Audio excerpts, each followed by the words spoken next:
नमस्कार दोस्तों, आपका स्वागत है एक नई वीडियो में। इलॉन मस्क ने कुछ ऐसी अनाउंसमेंट की है जिसने दिमाग हिला के रख दिया पूरी दुनिया का। आखिरकार इलॉन मस्क क्या ट्राई कर रहा है करने का, आइए इस चीज के बारे में बात करते हैं। यहां पर उसने अनाउंसमेंट की है टेराफैब फैसिलिटी की। ये टेराफैब फैसिलिटी क्या है? दरअसल एक नई कंपनी शुरू की है जो कि एआई चिप्स बनाएगी। अब यहां पर डिजाइनिंग से लेके, लिथोग्राफी से लेके, पैकेजिंग से लेकर हर चीज उसी फैसिलिटी में होगी। उसको ये लगता है इलॉन मस्क को कि जैसे एआई आगे बढ़ रही है, जितना आगे एक्सपैंड हो रही है, उसके हिसाब से जो हार्डवेयर हैं और जो सेमीकंडक्टर फैसिलिटीज हैं वो एक्सपैंड नहीं हो रही हैं। तो हम एक ऐसे पॉइंट पर हिट करेंगे जहां पर एआई बहुत आगे बढ़ रही है लेकिन उसको चलाने के लिए हमारे पास हार्डवेयर नहीं है। और इस चीज को फुलफिल करने के लिए वो एक फैसिलिटी खोल रहा है, अनाउंस कर दिया है कि वो अब आर्टिफिशियल इंटेलिजेंस की चिप्स बनाएगा कंप्लीट, और वो उनका इस्तेमाल करके अपनी ऑप्टिमस आर्मी खड़ी करेगा। यानी कि वो ऐसे रोबोट्स बनाएगा जो सर्जन, सोल्जर्स, इन सबको रिप्लेस कर सकेंगे, साइंटिस्ट को रिप्लेस कर सकेंगे और स्पेस में भी जाकर उसके एक्सपेरिमेंट्स करते रहेंगे।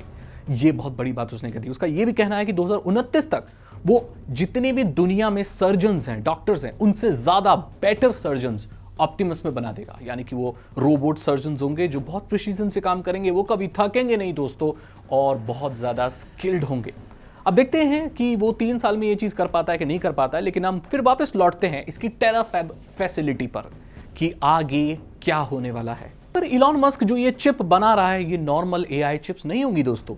ये ऐसी चिप्स होंगी जो स्पेस में भी काम कर सकेंगी। यानी कि उनको रेडिएटिव कूलिंग की जरूरत नहीं होगी, वो गर्म होकर भी काम कर सकेंगी। आपको पता है ना कि एआई का सबसे बड़ा चैलेंज ये है कि जब आप उसका डेटा सेंटर लगाते हो तो उनको कूल करने के लिए पानी इस्तेमाल में लाया जाता है। इतनी रिसोर्सेज है भी नहीं यार, और इतनी जमीनें भी नहीं है, इतनी मिलती भी नहीं है, लैंड डिस्प्यूट्स वगैरह होते हैं। तो वो क्या करना चाहता है कि जितनी भी डेटा सेंटर्स हैं उन सबको स्पेस में लगाना चाहता है, जहां पर कूलिंग का खर्चा नहीं होगा, चिप्स इसकी खुद की होंगी, तो इसके पास हर चीज है। अगर आप बिंदुओं को मिलाओ तो आप ये देखोगे कि इलॉन मस्क इस चीज की प्लानिंग कई सालों से कर रहा है। तो यहां पर ये चिप्स बनाएगा, ठीक है, टेराफैब में, उसको स्पेसएक्स की मदद से स्पेस में भेजेगा, राइट, और वहां पर उसकी इंटरकनेक्टिविटी स्टारलिंक की उससे होगी, समझ रहे हो आप, और उसके एआई का सॉफ्टवेयर XAI होगा। यानी कि ये सारी चीजें इलॉन मस्क पहले से ही प्लान कर चुका है, और ये कार्डेशिव स्केल पर टाइप 2 सिविलाइजेशन बनाने की बात कर रहा है। वो क्या होता है तो मैं आपको बताता हूं। कार्डेशिव स्केल बेसिकली एक मापदंड का तरीका है कि कोई भी सिविलाइजेशन अपने प्लैनेट पर एनर्जी को कितना हार्नेस कर पाती है।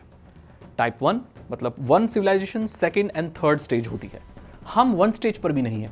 1 स्टेज का होता है कि अर्थ पर जितनी भी पावर है, जितनी एनर्जी है, उसे हम कंज्यूम कर लें। अभी हम पूरी तरीके से नहीं ले पाते। जो अर्थ पे सनलाइट मिली है, सबकी सोलर पावर थोड़ी हम कन्वर्ट कर पाते हैं। विंड एनर्जी को अच्छे से यूटिलाइज नहीं कर पाते, न्यूक्लियर एनर्जी को अच्छे से यूटिलाइज नहीं कर पाते। तो हम कहीं 0.6 पर समथिंग पर हैं, अभी 1 पर भी नहीं आए हैं। वो टाइप 2 पर जाना चाहता है। यानी कि वो ऐसा सिस्टम बनाना चाहता है कि टाइप 2 पे क्या होता है कि अर्थ की पूरी एनर्जी एंड उसके पास वाला जो होम स्टार है यानी कि सन की पूरी एनर्जी हार्नेस कर पाए। और यहीं से बात शुरू होती है डायसन स्वॉर्म की। ये डायसन स्वॉर्म क्या होता है? डायसन स्वॉर्म दरअसल क्या है कि पूरे सूरज के आसपास इतनी सारे सैटेलाइट डेटा सेंटर्स होंगे कि पूरे सूरज को एक मधुमक्खी के झुंड की तरह वो कवर कर लेंगे, एंड सूरज की पूरी रोशनी को लेकर उस एनर्जी को हार्नेस करेंगे और ह्यूमैनिटी के सिविलाइजेशन के काम में लाएंगे। इससे हम लोग कार्डेशिव स्केल पर टाइप 2 यानी कि 2nd स्टेज वाली सिविलाइजेशन पर पहुंच जाएंगे। 3 वाली होती है कि पूरी गैलेक्सी की पावर यूज कर पाओ, वो तो हम कभी नहीं कर पाएंगे, मुझे नहीं लगता।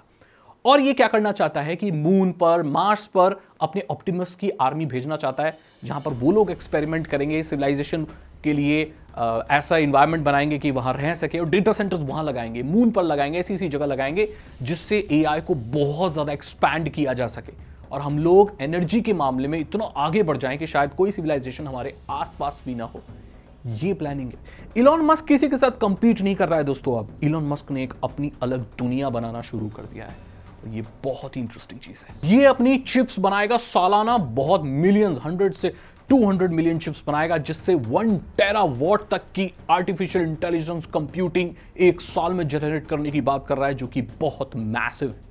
अगर ऐसा होता है तो एआई को बहुत पंख मिल जाएंगे और एआई ऐसे ऐसे काम कर पाएगी। उसका तो ये भी कहना है कि दूसरे ग्रह पर जाना ऑलमोस्ट फ्री हो जाएगा, क्योंकि वो जो स्पेसशिप है वो सब है, सब रोबोट्स वगैरह बनाएंगे, वो सब करेंगे, और ऑटोमेटिकली जाएंगे और आएंगे। जो स्पेस ट्रैवल है वो बहुत ही सस्ता हो जाएगा, ये कहना इलॉन मस्क का है।